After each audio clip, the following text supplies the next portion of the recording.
A pilot app for 10 users behaves nothing like a production app for 5,000. Scaling Power Platform apps is about the platform you choose and how you design the experience.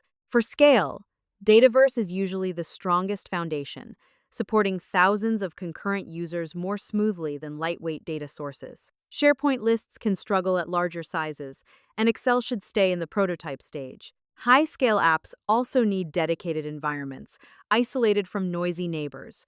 For bigger workloads, premium connectors like SQL or custom APIs often outperform standard connectors.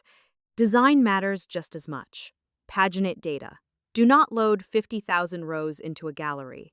Load 100, then let users search, filter, and narrow results. Index the columns you filter on in SQL or Dataverse, so server-side queries stay fast. Cache reference data like departments, statuses, and regions, then reuse it across the app. For long-running operations, use asynchronous patterns. Start a Power Automate flow, let users continue working, and notify them when it completes. Plan environments early. Default, dev, test, or UAT, production and shared services for common Dataverse tables. Finally, model licensing early. Per app, per user, and pay-as-you-go models change costs. For 500 or more users, license costs can outweigh build cost over 3 years.